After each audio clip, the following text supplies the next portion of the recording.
रामायण का teaser release हुआ और इंटरनेट का रिएक्शन लिटरली दो एक्सट्रीम साइड में डिवाइड हो गया। एक तरफ लोग इसे इंडियन सिनेमा का बिगेस्ट मास्टरपीस बोल रहे हैं और दूसरी तरफ काफी लोग इसे एक रिस्की एक्सपेरिमेंट कह रहे हैं। इतना बड़ा बजट लेकिन आउटपुट पे डाउट्स। और इंटरेस्टिंग बात यह है कि दोनों साइड्स कंप्लीटली गलत नहीं है, इसलिए हाइप में बहने के बजाय थोड़ा क्लेमली इस सिचुएशन को समझना जरूरी है। ये कोई नॉर्मल फिल्म नहीं है। रामायण जैसे प्रोजेक्ट बनाना सिर्फ एंटरटेनमेंट का काम नहीं होता, यहाँ एक्सपेक्टेशन में रिस्पेक्ट, इमोशन और फेथ भी इंक्लूडेड होता है। और जब एक्सपेक्टेशंस इतनी हाई हो तो छोटी सी भी गलती ऑडियंस को इंस्टेंटली विजिबल हो जाती है। सबसे पहले बात करते हैं पब्लिक रिएक्शन की। टीजर के आते ही एक सेक्शन इंस्टेंटली इम्प्रेस्ड हो गया। सोशल मीडिया पे कमेंट्स भर गए, goose bumps movements, grand scale की प्रीज और यहाँ तक कि हॉलीवुड लेवल कंपैरिजन। सच बोलो तो टीजर के कुछ शॉट्स जेन्युइनली इंप्रेसिव लगते हैं। स्केल बड़ा फील होता है, फ्रेम्स क्लीन है और सिनेमैटिक प्रेजेंटेशन क्लियरली दिख रहा है। लेकिन दूसरी साइड उतनी ही एक्टिव है। काफी लोगों ने वीएफएक्स को क्रिटिसाइज किया है। लोगों ने नोटिस किया कि कुछ शॉट्स आर्टिफिशियल फील हुए हैं। और सबसे बड़ा पॉइंट, इतना ह्यूज बजट के हिसाब से एक्सपेक्टेशन और हाई थी।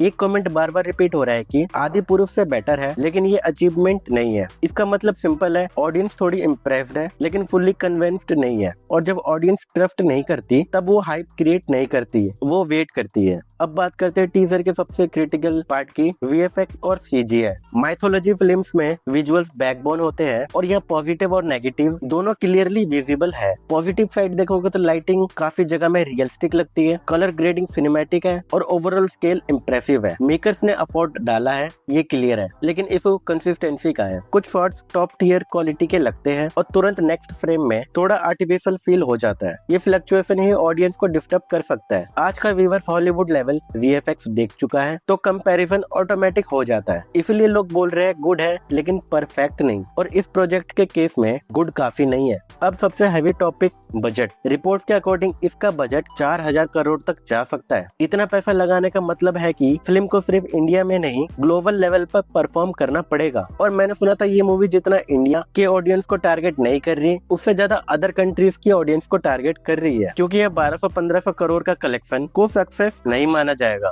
यहाँ डिमांड है रिकॉर्ड ब्रेकिंग नंबर्स की। और सबसे बड़ा रिस्क ये है कि जितना ज्यादा पैसा लगता है फिल्म में उतनी ही ज्यादा एक्सपेक्टेशन बढ़ जाती है। मतलब अगर इतनी महंगी फिल्म बस ठीक ठाक निकली तो लोग उसे अच्छी नहीं बोलते, सीधा फ्लॉप बोल देते हैं। अब समझते ये प्रोजेक्ट इतना रिस्की क्यों है। सबसे बड़ा फैक्टर है इमोशन और फेथ। रामायण सिर्फ स्टोरी नहीं है, ये लोगों की बिलीफ सिस्टम का पार्ट है। यह क्रिएटिविटी, लिबर्टी लेने की भी एक लिमिट होती है, वरना फिर रिजल्ट क्या होता है वो हमने आदि पुरुष में देख लिया था। दूसरा फैक्टर है कंपैरिजन। ऑडियंस ऑटोमेटिकली कंपेयर करेगी पुराने रामायण एडेप्टेशन से और रिसेंट अटेम्प्ट से भी, और कंपैरिजन में सर्वाइव करना सबसे बड़ा टफ होता है। तीसरा फैक्टर है इंटरनेट कल्चर। आजकल ऑडियंस ट्रेलर से ही जजमेंट बना लेती है और यहाँ तो टीजर पे ही डिबेट शुरू हो चुकी है। मतलब चेकिंग ऑलरेडी पीक पे है। लेकिन पिक्चर का एक पॉजिटिव साइड भी है। टीजर क्लियरली ये इंडिकेट करता है कि मेकर्स इस प्रोजेक्ट को सीरियसली ले रहे हैं। स्केल बड़ा है, विजन क्लियर है और इंटेंशन जेन्युइन लगती है। और सबसे इम्पोर्टेंट बात, ऑडियंस रेडी है एक अच्छी रामायण देखने के लिए। अगर मेकर्स ने बैलेंस अचीव कर लिया, रिस्पेक्ट, स्टोरी टेलिंग और विजुअल्स के बीच, तो ये प्रोजेक्ट इंडियन सिनेमा को नेक्स्ट लेवल तक ले जा सकती है। अब तुम बताओ कमेंट में तुम किस साइड हो, मास्टरपीस वाली टीम या पहले मूवी आने दो वाली टीम। तो बस आज के लिए बस इतना ही था।